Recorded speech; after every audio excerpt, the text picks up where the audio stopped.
Good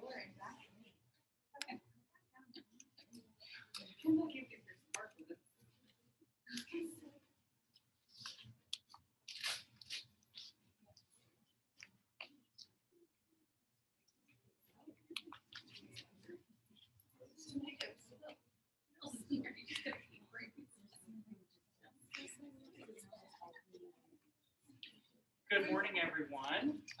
Hope you're having a wonderful, what is today? Tuesday morning. So I'm Roy Tucker, and I am the city attorney, and I also work very closely with Kim and Angela on various projects that we feel passionate about and decide to put together. So that's what this boot camp for boards occurred as a result of. And so this is class 3. So if you have missed any of the other 2 classes, we will be doing a repeat so that we can continually pick people up. Now, it won't be the following week. We'll take a little break. But all of these classes will be done again, plus they are available online. So without any further ado, we will talk about the subjects that we have for class 3, which the first slide will be the governance pyramid, as we'll call it. And so these are every one of the layers of the pyramid are crucially important.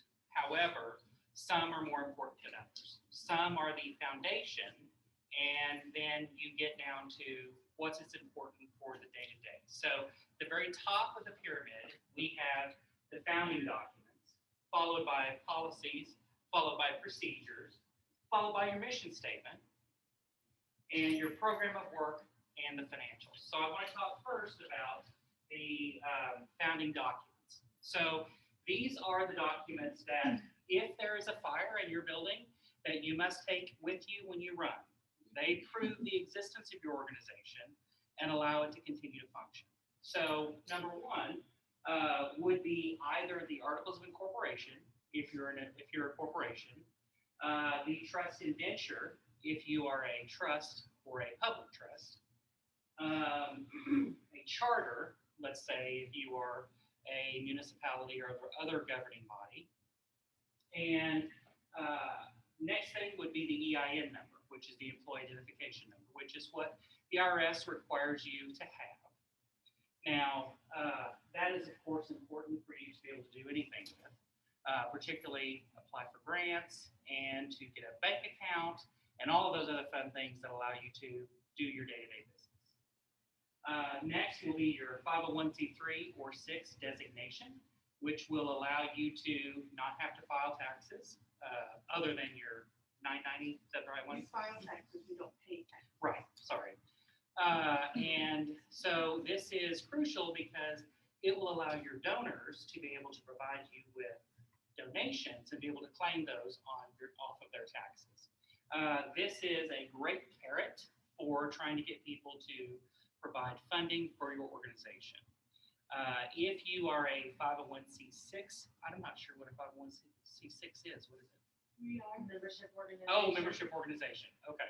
I'm familiar with C3 or C1, which is the city and our public trust. And 4 is a foundation. 4 is a foundation, and I don't see Laura here, so she would have jumped out. And then next, which is something that maybe not a lot of people know, but it is required, the annual registration with the Secretary of State to be able to solicit charitable donations. So let's be honest, the state of Oklahoma is not coming after you if you don't file this. They will come after you if, let's say, you start taking donations, and let's say you have a donor who is upset with you, and they call and report. Then the state will come after you to look at your documents to find out why or if you completed this document. So, in other words, they are reactive rather than proactive when it comes to filing of this paperwork. If you go to the Secretary of State's website, there is an entire packet for charitable organizations, which is wildly functional and easy to read and has all the documents that you need to fill out. And so I'm sure all of you have done that. However, if you haven't, as I said, the state is reactive rather than proactive, so feel free to do it immediately and get that on file. The next thing is bylaws. And so while the Articles of Incorporation will define the general structure and provide the basics of how the organization is established, the bylaws will outline the management of the organization, any committees, and any of the day-to-day items that are necessary for your board, your board to function properly. And so if there's a fire, these are the documents that you grab.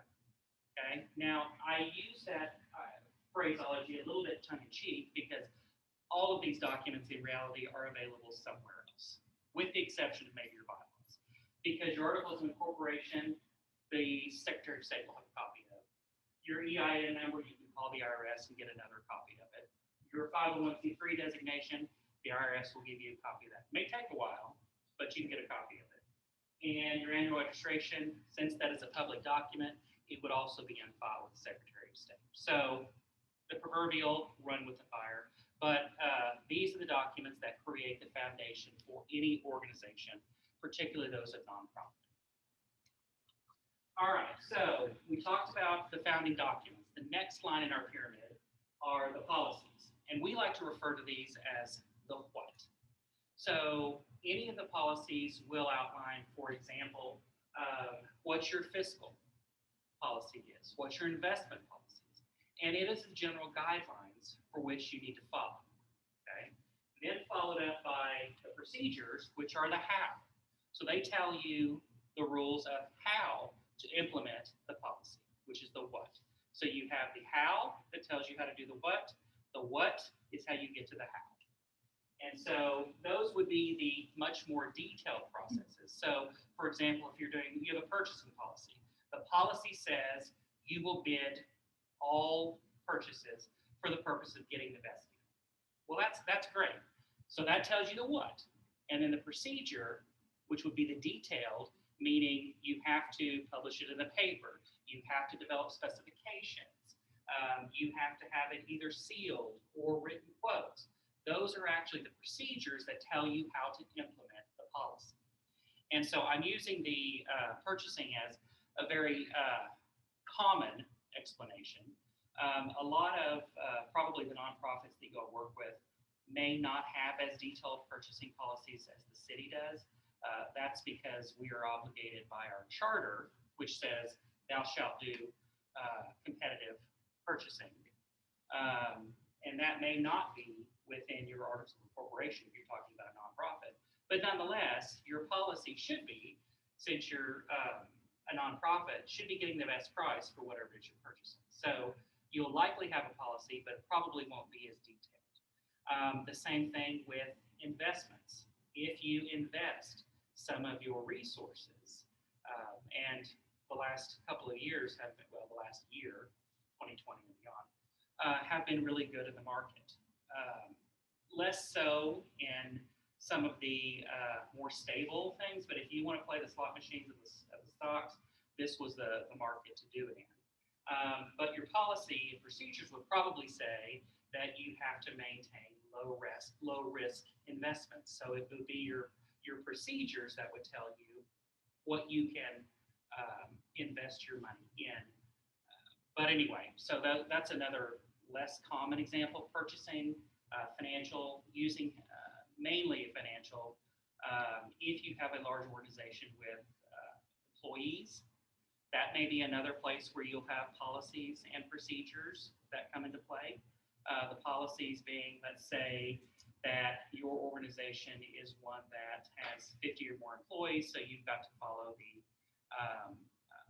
Family Medical Leave Act, and so, that's a federal law.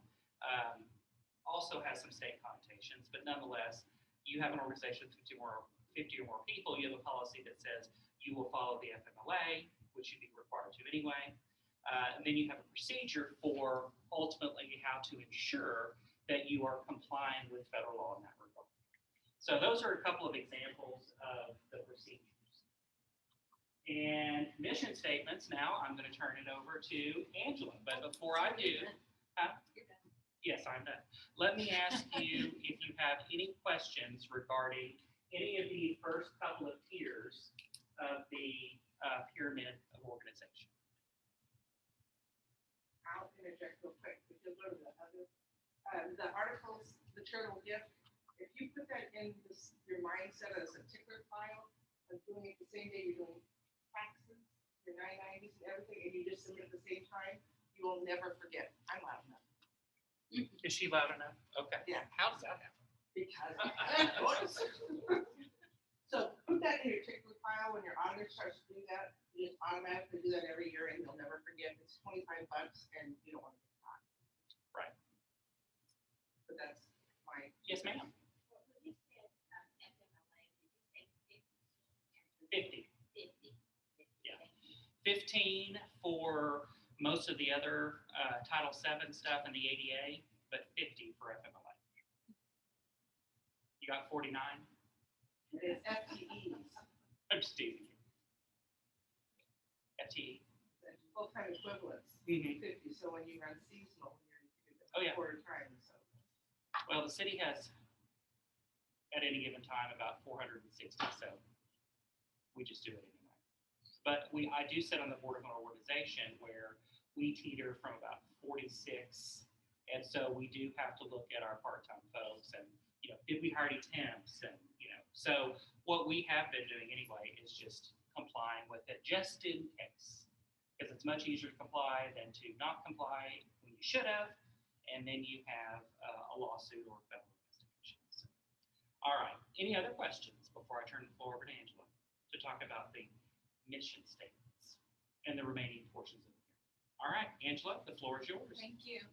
We're actually going to do something a little bit more fun real quick.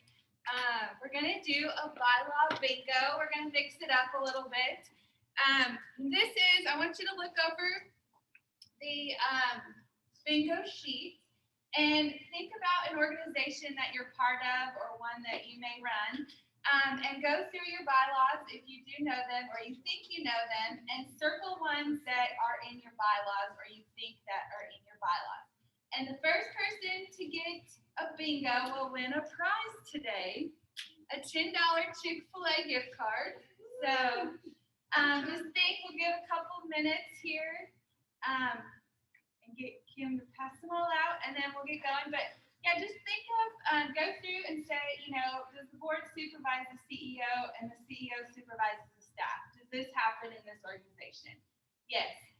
Circle it, cross it out, and once you get a full line across, down, catty corner, and the middle one, obviously everyone should get. Hopefully you have bylaws. Randy, want to play?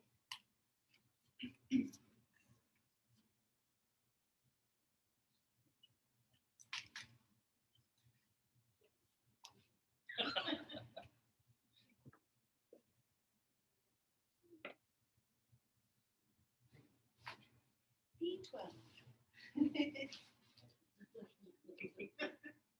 Our 22. Yeah. Everyone have their dollars.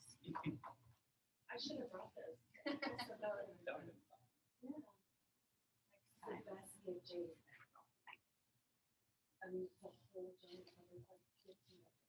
She's that old lady, single mom.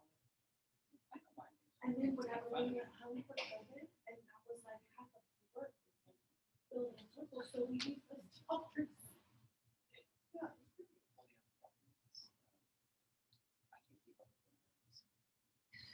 Now I have a brother. I mean, they are like, The Dauber Queen. yes, they can do it. Robert, you wanted to be. Okay. Oh, well, the Uh-huh. There's a sign of the door that says I have enough. I pass it every day. Should do a bingo fundraiser event.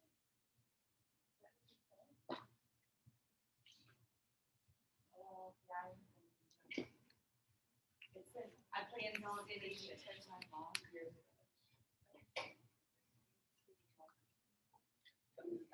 Hamburger Mary? It was fun. They have a fun one also too. And if you win, you have to get up on stage and then you have to run through the crowd and everyone crumbles up their cards and throws it at you. As it should. Yeah. That sounds like something. Take a field trip. Staff development. Leadership. Oh, that's fun. I want like $300 on the leadership.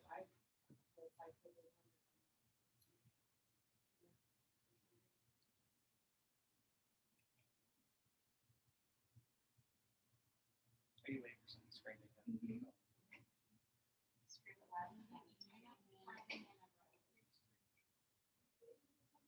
Yeah. Hey, did we hear it really loud? You have to run around. Okay, I'll come check it just to double check, and then I will hand out answer sheets so you can take it back, and then you'll know if you have yes or no, if you should have it or not have it.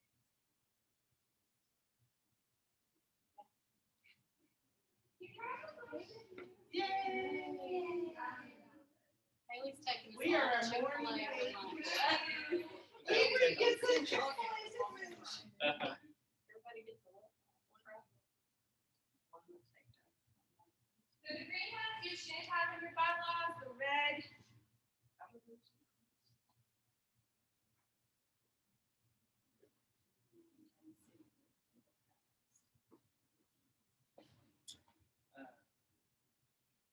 We don't do fundraising. We do have the letter. Yeah, we don't. But you don't do the fundraising letter. I know. So take this back, and it may be something you want to do with your board, and it may help them get more familiar with the bylaws for your organization. Can you hear me? So hopefully that was just a little activity, because everyone, sometimes we know something may be in our bylaws, but maybe it's a good idea just to sit down and read the bylaws. They're not the most fun reading, but they're necessary. So. Can I echo what Angela said? Because I cannot tell you the number of times people quote their bylaws to me wrongly.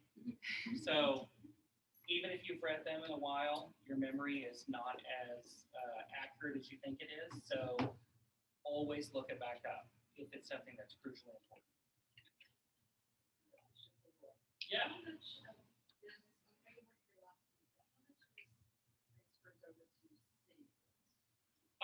Good question. Kim just asked me that. So we have the charter. We have an EIN. We have a 501c1 designation. Local, yeah. You're right. We do not do fundraising, so we don't register. We don't have bylaws. Instead, we have ordinances that give the boards the authority of what they're supposed to do. And so, can you go back a slide? And we do have a number of policies and procedures, all of which are on our website. We have them separated by city council policies and city manager policies. City manager policies basically are all of our employee policies. And then the council policies are the ones that are set by the council and have more global aspirations. And within each of those policies is a detailed procedure for how to comply with it. We have a number of mission statements. I would say every department has one, but we don't have one that is citywide anymore. We did have one about 5 years ago. We got mad at it and tossed it away. Tried to work on another one. We couldn't really agree on a good one. So our mission statement is do the best that we can for our citizens. And then program of work. Our program of work is detailed effectively within our charter. It tells us what we're supposed to be doing. And the financials, which Angela's going to talk about, we do have a treasurer and we do have the city council each meeting, which is twice a month, review all of the purchases and claims made against the city. They review and approve those. We also have a purchasing committee that goes through checks line by line that are cashed, or excuse me, that are written. And then we do have an annual audit requirement that we hire an independent auditor for, audits all of the city, all of its boards, commissions, trusts, anything that's got money. It's all included in one audit. And then we have to file that with the state auditor.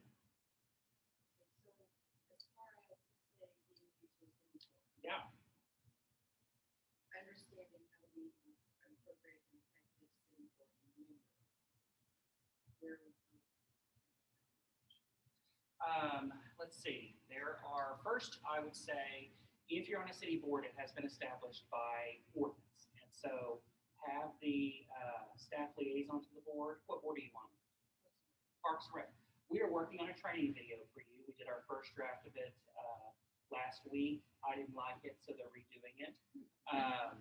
And so we are, so I can tell you the documents you look at because I just pulled them. So you'll need the ordinances that give the Parks and Recreation Board its marching orders. We have the City Council Ethics Policy, which is, the ordinances are on our website. The ethics policy is 1-10, and it is, if you go to our website and you do the drop-down menu for City Council, it'll go to Council Policies, and then click on Council Policies is 1-10. And what will not be on there, but which is, we're working on for the training, and actually we will cover in next session, the one that I'm teaching on Robert's Rules. We do have a good section on how to run a meeting and how to be a appropriate member within a meeting. So what to do, what not to do. And then if you're the chair, what happens if your people get out of line? So how to handle that. So that'll be covered in our next session. But those documents will get you started. Now, Parks and Rec, they are a bit unusual in that the Parks Board has the authority to create its own rules. And so if you go to, let's say, the tennis court, the Spalding tennis courts, you'll see a list of rules, no skateboarding, all that stuff. Those are not rules that the City Council adopted. Those are rules that the Park Board adopted. So even though you won't have bylaws for the Parks Board, you will have the rules and regulations for the various parks. And then some of those rules are within city code, such as when they're open, basically adjusted to dawn, unless they have part that has lights on it, then it's 11. But they're within our city code. And so the park staff should be able to pull all of that for you. And if they won't, give me a call and I can do it very quickly. You're welcome. Correct me if I'm wrong, like on that, they sort of do have a program of work, but we'll get into that. But before you leave, I just wanted you to correct me if I was wrong. So like on they have certain agenda or mission goals throughout the year they may want to hit, or project ideas that they may want to accomplish as a board. Yes. So I'm just trying to relate that over from a typical program of work you would have during the year.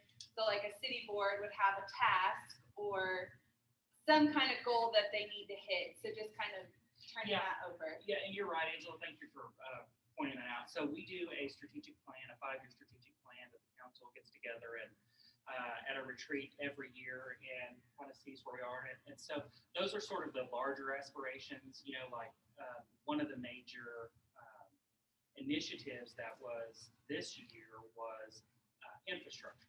And so, recognizing that that's one of the mission for that is to have better infrastructure, and that information gets submitted down to the city manager and the public works director, and they come up with what infrastructure needs do we have right now. Roads, of course, is huge, and then water and sewer is our big needs. And so then that will be sort of filtered down, and then they will need to come up with a plan for how to implement what the council wants. Very similar to what a board of directors will do to the staff and to their executive group. Right, Jenny? Yeah, I did. I'm sorry. Questions? Any more for Roy? I know you have to leave here, so 10 minutes. Oh. 9:30. Okay.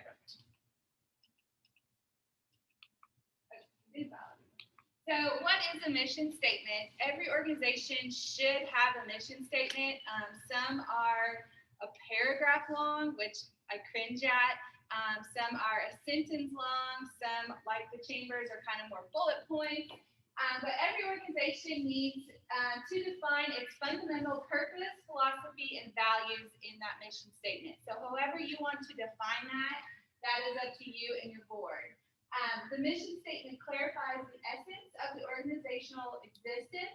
It describes the needs of the organization, of why they were created, to fill and answer the basic question of why the organization exists.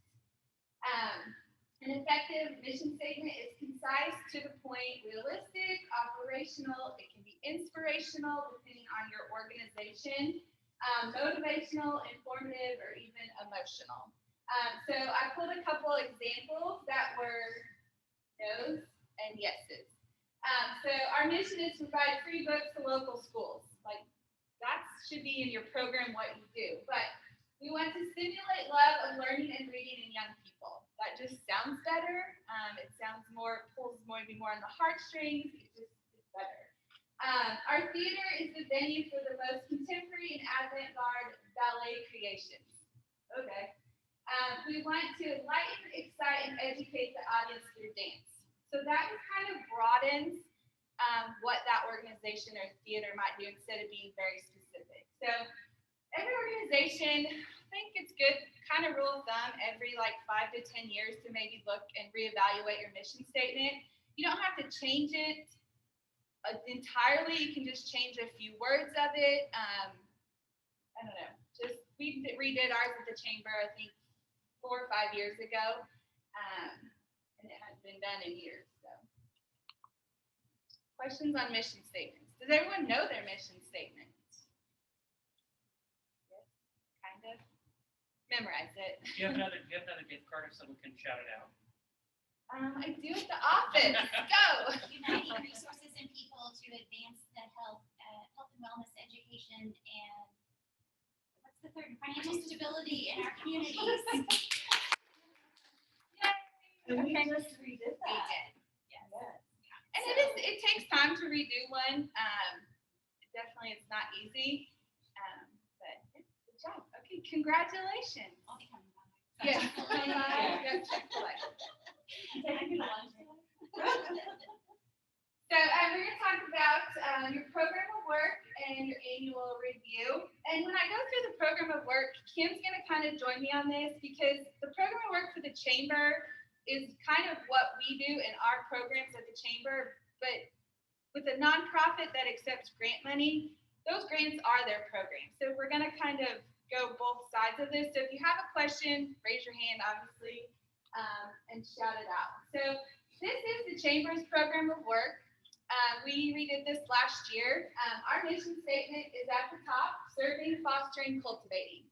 So we decided to break our program of work down into what we do, and those programs that we do, put them under our mission. So we clearly saw when we redid this where we were lacking as a chamber and where we were just had too much bulk in our current program. So not to say this is the end all be all, but it doesn't have to be a 4-page written program of work. It can be more a 1-page bullet points, boxes, easy for people to read and understand. So our 2021 priorities and then our current things that we're doing right now. This is another one that I found that I really liked. It had the vision of the organization, the mission, their goals, and then some of their strategic things that they wanted to accomplish. It wasn't necessarily a program or an event, so it was more of just some goals that they wanted to provide. Angela, what's the difference between the vision and the mission? So your vision is kind of your, Other than the first few letters. well, let's see, you can see it. No.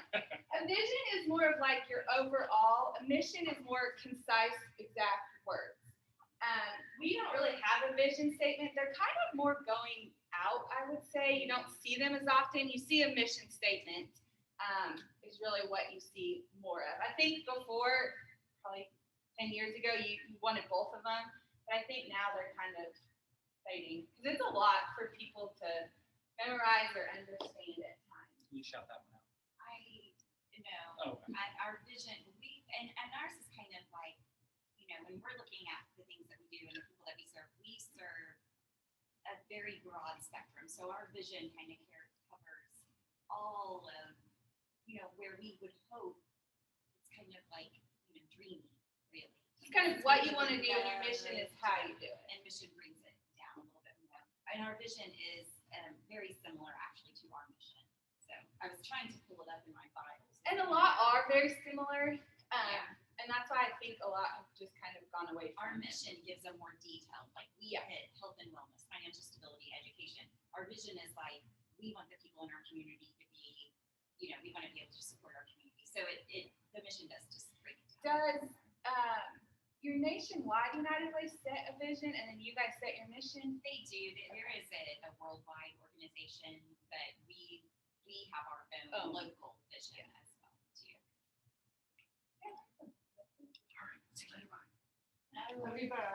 Kim, do you have anything to add on the programs or grants for programs?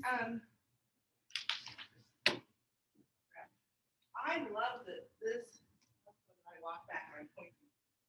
But the current programs are truly just like outcomes. So if you're looking at a nonprofit, your activities and events, can you read that? Because I have a hard time. But the current programs, those are just your outcomes or your special events, the special programs that you want to do. So if you put that in the nonprofit, that would be your, maybe it's your, I'll relate it to Indiana really quickly. So it would be the Martin Luther King program. It would be the prevention program. For United Way, it may be your funding partners, your fundraising, your stability. Those are the kind of things that you would think of. Cindy, for you, you could segment it out, your PRSSs, your recovery groups. That would be your programs. And for grants, and that's why for grants, you have to write the grant for the outcome. So we don't work from the top, we work from the bottom up. We have to create outcome to get the money. So when you start talking financials, I'll interrupt you. Sorry, but it works really well that way. I love the priorities. I want to steal this and we're going to create it for NV, and I like the shortness because as Jenny was saying, I'm reading my mission statement because I had never memorized it because it's just too much. Kim, I'm sorry. fired. Take my job, please. Takes a super majority. Yeah, please take it. Well, we've changed it twice. So right now, Mason, get ready. It improves the quality of life in Eastern Oklahoma through education, organizational support, and coalition building. It's concise, and it's not fun, and it's not sexy. So you could break And it's yours not- down on like your education, your Organizational support, coalition building. and coalition. So you could break yours down into three like that. Oh, I'm stealing this. So the other part of that was this broad mission empowers us to provide a wide range of programs. And the reason why that happened that way was because I don't believe in chasing money. When you have a mission statement, I'm not going to go save the whales. It doesn't fit in my program, doesn't fit in my mission. And so many nonprofits say, oh, but there's a fund or a grant over here. Let's write that. And that becomes a really big problem because then you don't stay focused. So And that's what we do at the chamber, because everyone's like, can you do this or that? And I'm like, where does it fit in our mission? And it doesn't. So we have that. It's not an excuse, but it doesn't fit in our mission. I'm sorry, we can't do that. Let's find a way or someone else to help you with that. But it really does. You can put it in, you have an excuse to do it or not to do it if it fits in your mission or it doesn't. And it also helps you build your budget. Yeah. Because And I have that in my notes. oh, good. Well, then I won't go any further about that. The challenge on the budget is that if you're looking at your mission and your vision and you're saying, I want to do it all, it doesn't work. So when you talk about your budget, then you'll go down. So Can't be everything to everyone. I really want to be, but it just doesn't work. No, who does? I'm good. Questions on program of work? So committees, it may say in your bylaws that you have to have certain committees. They can be different forms of committees. They don't just have to be your parade committee or your XYZ committee. So some types that you do probably want to have in your bylaws, the definition of your executive committee. Who makes up your executive committee? So at the chamber, it is myself, but I'm not a voting member of the executive committee. It is my chairman, my vice chairman, my treasurer, and my past chair. That is what builds my executive committee, and it is outlined in my bylaws. So if there is an emergency and I need something done quick and I can't call a full board meeting, the executive committee has that power to make that call. They can make the call to go fire me if they want to. And that's not up to the whole board to fire me. It is up to the executive committee. They will hire and fire you, amongst other things. So you want your finance committee. This one, you know, it doesn't have to meet monthly. It can meet yearly. They will go over things. You know, they'll set your fiscal policy. They'll set your investment policy. Those things probably could be, they'll help you set your budget for the year, and then it goes to the board. So that one you obviously want to make up of bankers, financial people that know money and can help you understand, because I'll admit I am not a finance person. So I rely on those people in that room, on that committee, to help me set my budget, set my investments. Fundraising. You want these people to go out and really help you fundraise. They don't have to be the lawyers. They don't have to be the accountants. They have to be those people that have those connections, that don't mind asking for money or telling people to donate money, give money now. Those are the people that you want. And some organizations have committees already set up for them. United Way probably is one, like Main Street. It tells you what committees you need. And some organizations do not. You can have a task force, like we talked about, I think, in the first session. This is one that you set a specific task. They may meet once, they may meet a couple times, but they have one task to get done. So we just had a bylaw review committee. It was, 4 or 5 people, and in my it doesn't say in my bylaws who can make that up. So it might say in your bylaws, do yours say? Some do, some don't. But we reviewed our bylaws, we've made some changes, and now we're presenting it to the board. Your investment committee, they look at your current financial, maybe where you want to be, and they'll make some recommendations to the full board. Questions on committees? I use my finance committee monthly. Yeah. I don't do it every other, because I believe the work of finances need to be in a committee so that they take it to the board, so that they don't have to talk for hours. Because finance people don't care about it. Non-finance people, they only care that you've got it set. They really don't care. Les Perline, who sits on my finance committee and looks at it and rolls her eyes, because it is documents after documents after documents. But finance committee, well, it is. I mean, I'm sorry, there's just so much going on. Governance is also a standing committee usually. We use our executive committee and as well as a few additional people for governance. That's really keeping you online and on task, and it's especially important if you're doing federal grants, state grants, foundation grants, because you have to follow the rule of the law, and so you need to make sure that you're always following that, and that's how it might go. And you may have, a subcommittee of your committee. So, you have this bonanza committee, and then you may have a carnival committee and a vendor booth committee and a whatever committee. It's very general, but you can have subcommittees so that whole committee is not talking about every detail of every food vendor and who no one cares. I mean, I may not care about that, but Kim loves it. So her and her subcommittee are going to talk about it and then bring it to the full committee. And I think that brings committee work to be, is someone had asked our first session, I think, why we did committees. Oh, I want, because you don't want your board meetings to be so lengthy and so ingrained in wanting to know whether you're going to have pink shirts or blue t-shirts. I really don't care. That should be the work of the subcommittee or the committee. So when your board meets, all you're doing is really ratifying the work of the committees. And that shortens your board, because your board meeting shouldn't be 2 hours. Your board meeting could be 30 to 45 minutes tops. They want to know how much money you made on that carnival. They don't care who came. Well, who cares? They want the numbers, but they don't want to know that you picked blue shirts and they're going to have certain logos and, Yeah. So we like to have a committee member job description.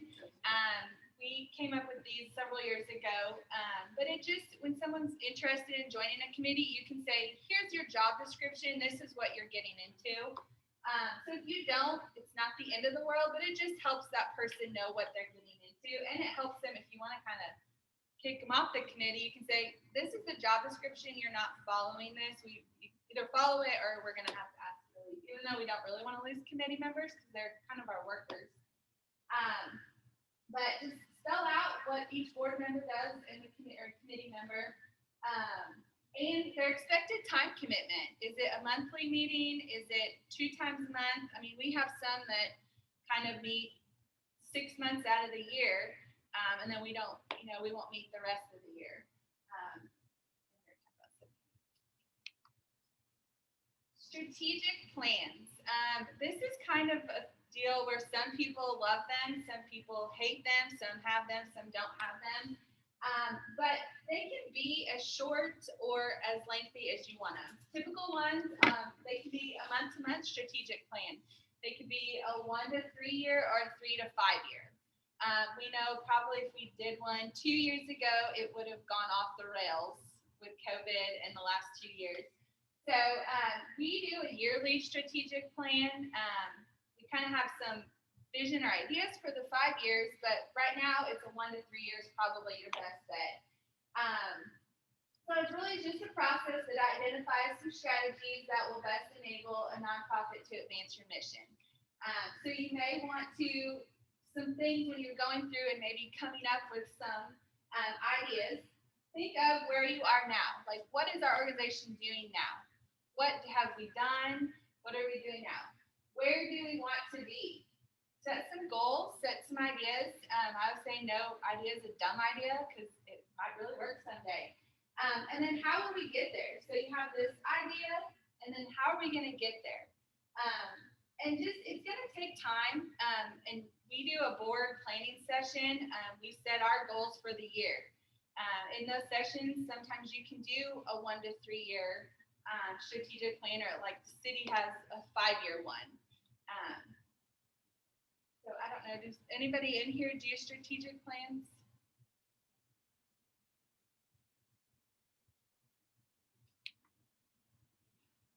Questions on any of that?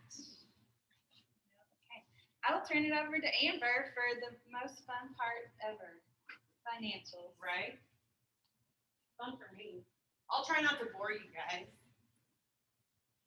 Oh. So I assume all of you are on a board and you've seen financials. I'm going to try to give a good overview. We tried to find some simple examples.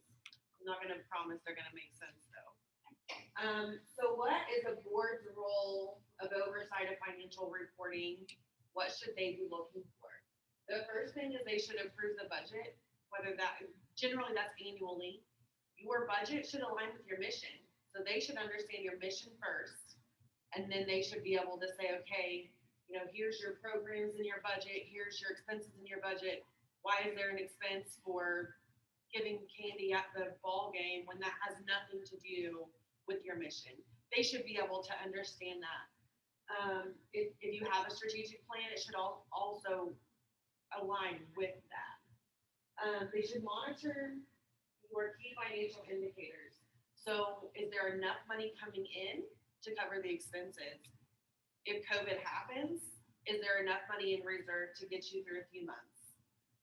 Are you in a good financial position? And if you don't have reserves or you're a new organization, that should be something that you budget for.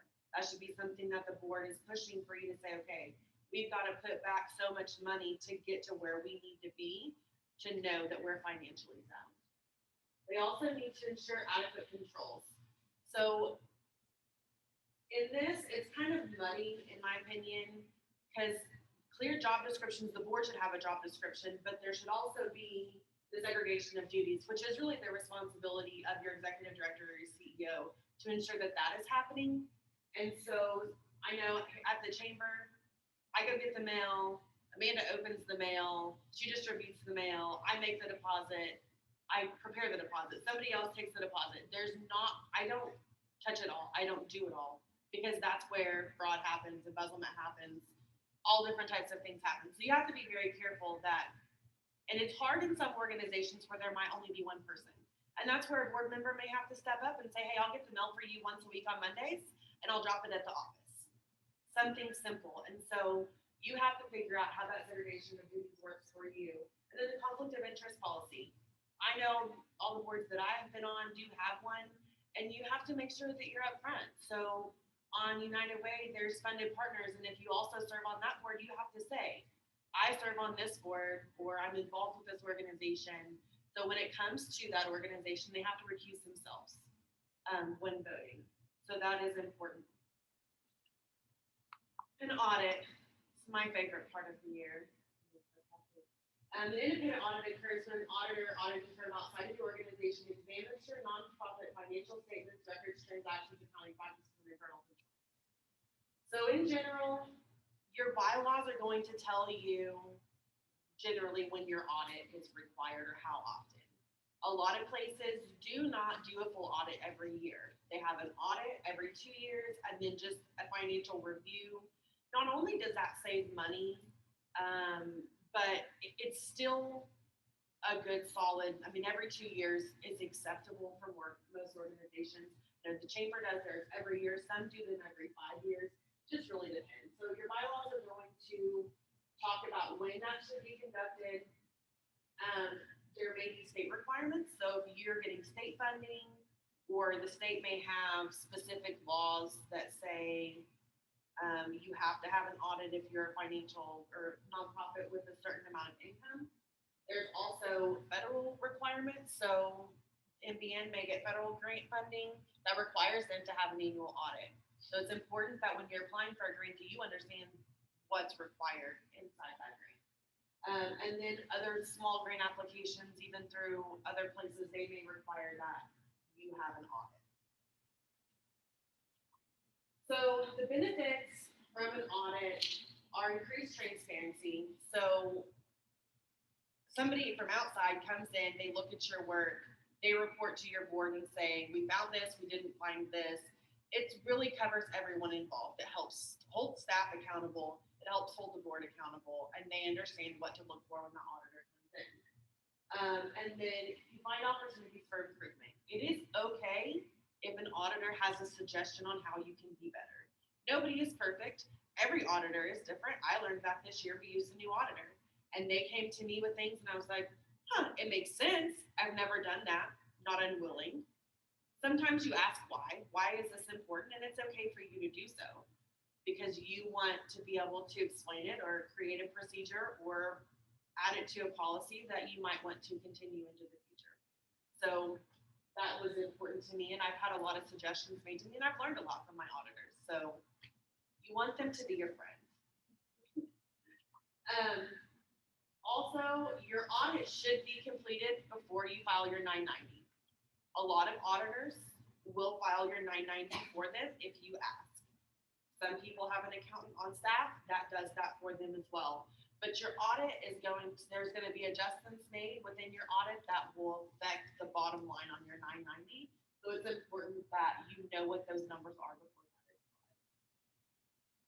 applied. In selecting an auditor,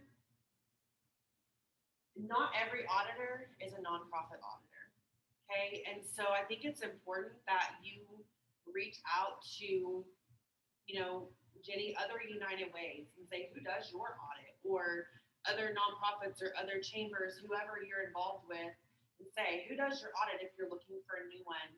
And send out an RFP. And set clear expectations. It's important that you set your expectations within an RFP, because if you don't, then you may get a bid and it's like, oh, this is going to save us $4,000, but it's really not the right fit. And communicate with your auditor. It is so important that you communicate with them before, during, and after the process to make sure that it runs smoothly every year, because they're not perfect either. And if you didn't like something that they did, you have to tell them. And in general, they're willing to work and they want to work for you. You're their client. Audits are not cheap. Audits are not cheap, and cheaper is not always the best. And an audit is not defined an embezzlement. Correct. They do not do any criminal work. So if you're expecting your auditor to come in and find an embezzlement, that is not their role. And a lot of people think that's their role. They're out there to do the criminal. They're not. And it puts a bad name to them really quickly. Yes. And I mean, they're there to make sure that there is segregation of duties, and you guys are completing the proper documentation when paying cash in and out, and that your expenses make sense on what your organization does.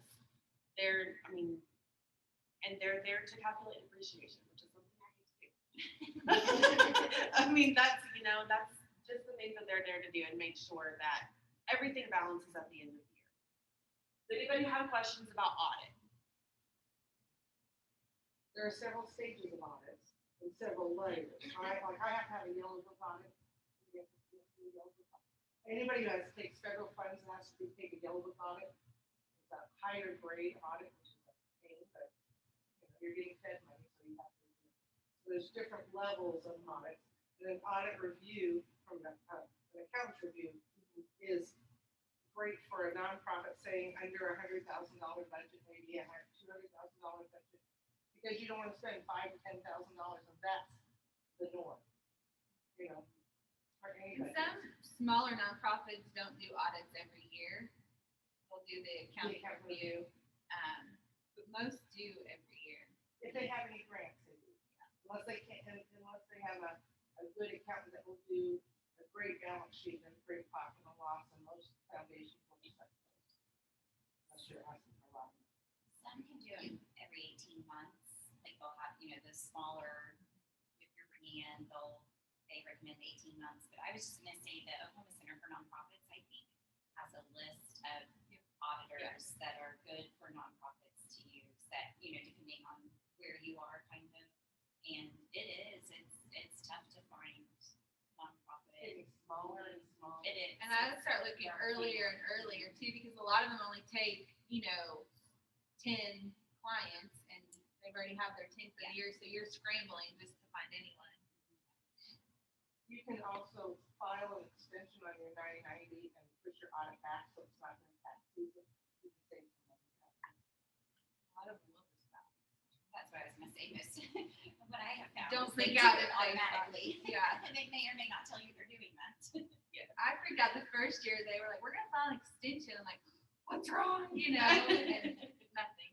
They just. Yeah. We want it done, but it doesn't necessarily have to be done by April 15th. Or May 15th, I think, is the business audit or taxes guideline. But still, it doesn't have to be done at that time, as long as it's completed within a reasonable amount of time and it's filed. That's what's important. Okay, so now the fun part. So your financial position, which is a balance sheet, which most places call it. So assets are what you own. It's your cash, it's your computers, your buildings, your equipment, anything that you own. And then liabilities is what you owe. So that could be payables, that could be bills, that could be taxes, that could be loans, a lot of things that could be. And then there's net assets. So your net assets or your assets minus your liabilities. The balancing portion of a balance sheet is going to be your net income, your profit, or your loss. There are unrestricted, temporarily restricted, and permanently restricted assets. Unrestricted is just as it sounds. It is not restricted to a particular thing. Obviously, your cash should be used, or your assets should be used for your mission. It should make sense for your organization. The temporarily restricted might be where, somebody makes a donation or you get a grant, and that grant says, you have to hold this funds for this, and this has to be used at this particular time. There's a perfectly explained timeline within that grant that's how you have to use it. Permanently restricted, I actually had to look this up and make sure that I understood before I spoke to you. But that is something that it's maybe a gift by someone who has passed away, and they say, I'm going to give you $100,000.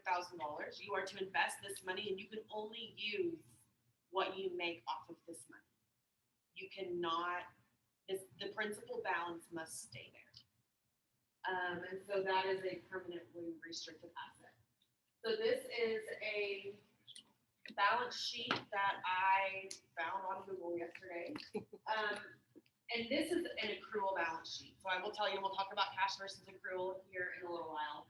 But you see there's a cash and cash equivalents. That's going to be checking account, CDs, or checking account, savings account. Short-term investments are going to be CDs, or like a longer or money market account maybe. Accounts receivable, you're really only gonna see this on the accrual accounting basis. On a cash accounting, we don't have accounts receivable. So accounts receivable is money that is promised but not yet received. Okay, so it is considered an asset. And then prepaid expenses are gonna be expenses that have been paid out, but they're considered an asset because they're gonna be depreciated over time, just like your computer or your building. And then contribution receivable, let me see, I think I have a note on that.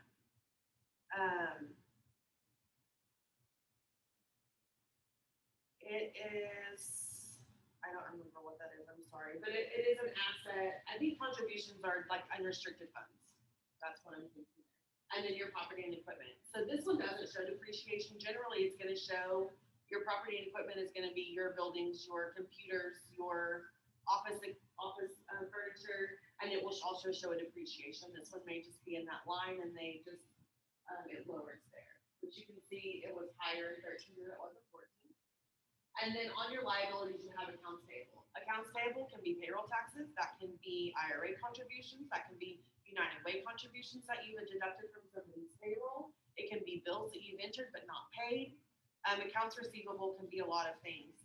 And in general, the financials you're gonna see for an organization are a little bit more specific than this. They're gonna say, payroll taxes due, or an accounts payable general, or United Way payable. They're gonna say specifically what those things are for. And then you have long-term debt. Long-term debt. A lot of organizations, I hope they show long-term debt right now because they're gonna be a PPP loan on their financials until that is forgiven. And so if you've received PPP, that should show up in your liabilities until you complete forgiveness. And then at that point, it would become grant income and it would go up under your assets and your cash.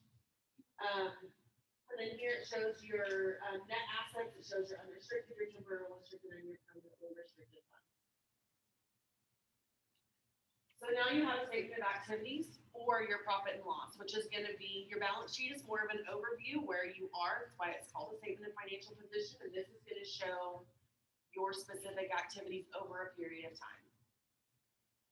In general, when you present a statement of activities or you are looking at a statement of activities, you wanna see where you are for a month, and you also wanna see compared to what the budget is, because you're completely fiscally responsible as a board member for understanding what those mean. There's earned versus contributed income. Earned is money for a good or service. Okay, so if we have a retail store, that's earned income because they bought something from us. Or we're paid for a sponsorship, that is earned income because you're giving them something back for what they've given. Contributed income is they're giving it to you. It's a donation. It could be a grant, depending on how the grant is worded, or it could be a non-cash donation. It could be a trade out of something. So that's where my contributed income. I told you I knew what it was. And then you have expenses by category. So program expenses in general are the how and the why we operate. Okay, so those should match up with your mission. And then your management in general is going to be rent, your payroll taxes. And then fundraising would be if you are hosting a fundraising event, that's in United Way. There's a small amount of their budget that is for their campaign to advertise that and to host the Day of Caring breakfast. So that would be considered a fundraising expense. And then you will show your changes in net assets. So this one, it's kind of hard to understand because this is the way that it's broken out, but you see your contributions. So that is your income per se, general income, and then you have your program income, you have your investment return. There's always miscellaneous. I will say my goal is to not put anything in miscellaneous. There are some things that you will never have a spot for, but if you are operating as you are supposed to, and it should fall under something that is in your mission. And then here you show the net assets released from restrictions. So this temporarily restricted, you can see that part of that has been moved to unrestricted. So at some point, maybe it's a monthly contribution over the year that they moved to unrestricted at that time. And then you have your total revenues, and then you have your expenses. Again, this is very general, so it should be more separated on a financial statement that you would see at an organization that you're on the board. So it will be program, expenses, management in general, which again, that's salaries, payroll taxes, and then fundraising expenses. So then your total expenses, and then your change in the assets, that's gonna be your profit or your loss for the period of time. Does anybody have any questions about those reports? I know it's really boring. Okay, so cash versus accrual. And this is probably the most confusing part. Cash accounting is what you have right now. Cash has been received, bills have been paid. It is a real-time number. Accrual accounting is, I'm going to use United Way for an example because I'm on their board and they're under accrual. They have a campaign every fall for payroll deductions. Those come in, they record that. They say, over the next 12 months, we're going to receive this much money in contributions to our organization. They record that at that time because it is promised to them. So that's that accounts receivable you guys saw on the statement of financial position would be contributions that are promised. And then you record an expense and you incur it. So that's going to be your accounts payable at times. So cash is real time. Accrual gives a little bit more of a long term. You can see a better picture of where they're going to be in 6 months rather than today. Questions? Is that muddy? And organizations can switch. Some can from Yes. cash to accrual, and not one is correct and one's wrong, but whatever works best for your organization. We've been both at the chamber over the last 10 years. We've gone from accrual to cash or accrual, like back and forth. So just whatever works best and helps you complete and stay on track. Accrual is most common. And so that is going to be the more accepted way of doing things. There's nothing wrong with being on a cash accounting basis. Auditors don't necessarily like it, but they're fine with it. They would rather it be accrual. But sometimes on cash, if you're Mhm. saying, oh, we're this much below budget, it looks bad to the eye, but you just haven't got, that person is late paying, or you just haven't gotten that money yet. So it looks like you're under, but it's coming. You just don't know when. So that's the difference. Speaking of that, so when you're looking at a P&L or a statement of activities, I was trying to think of statement of activities. It is okay for there to be variances. It is, a budget is there as a guideline. A budget is there as we think we're going to do. I think all of us have had to explain more variances over the last 18 months because of COVID, and it's okay. As long as you can explain, this is timing. This is the economic impact that we've received. You know, this is Computer broke, we had to buy a new one. correct. We didn't You know, budget for it. we didn't budget for that, but you know, we have the reserves to make sure that we have the money for that. So as long as it can be explained and it makes sense for your organization, it's okay for there to be a variance from your budget. It will never be perfect. I've had to learn that. That's one thing to look for on the board, is if you're looking at the financials, why is this variance so big? And don't be afraid to ask that question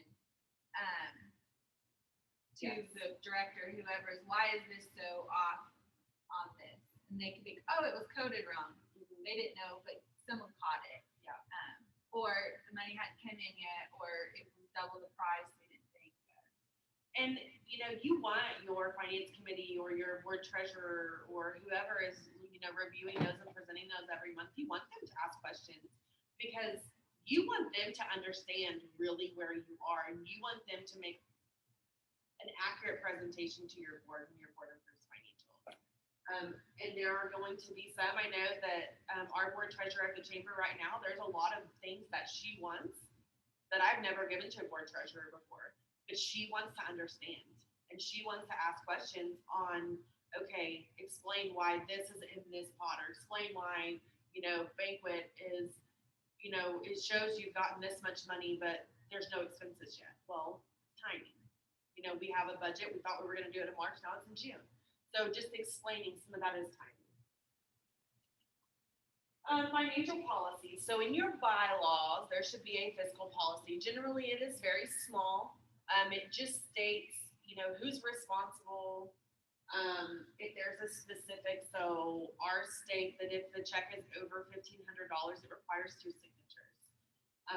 But it is very small in general. And so usually you want to have some type of other policy behind that whether it's a financial policy or an investment policy.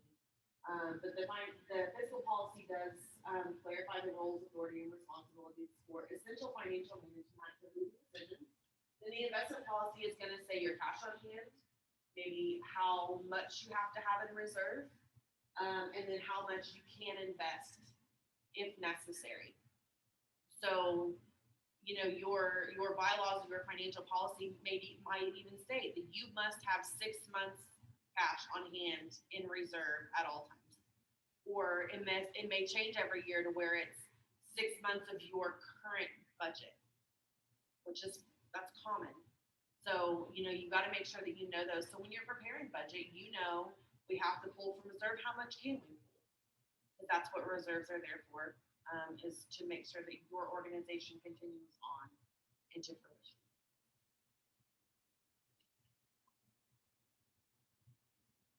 Anybody have any questions about financials? It is so exciting. Okay. Anything to add? A little. Okay. As always, that was a dumb question, I'm sorry. NBN is a cash basis, so we're Okay. one thing. When you said every year, I'm like, No. We are. In general, most do use accrual. That is the most accepted method. Cash is still fine, and it's just a different way of doing things. Well, the reason why is I've worked in 3 different areas of nonprofits, all of them in the cash basis. So the reason why is for NBN is we are so grant funded that when I build a budget with my finance committee, I don't adopt all of that money because it's a what if. Because you can't guarantee that you're going to get a grant. So you have to build your operations first, and then you build your grants on top of that. So you have to have that cash that you know that's going to come in.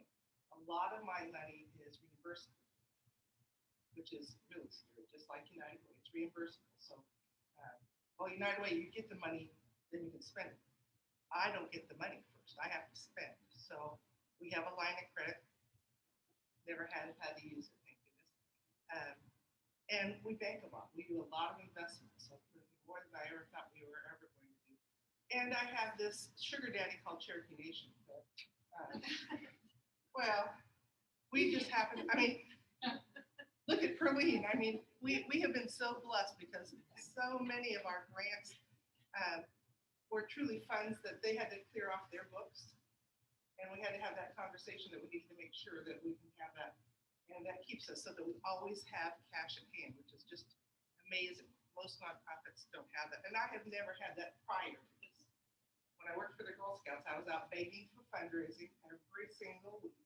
People hated you to walk into a room because they expected you to ask for money. I mean, that's why we want Tammy Toons on 24 boards, because she just knows that she's going to ask 24 people for money every time you walk in the room.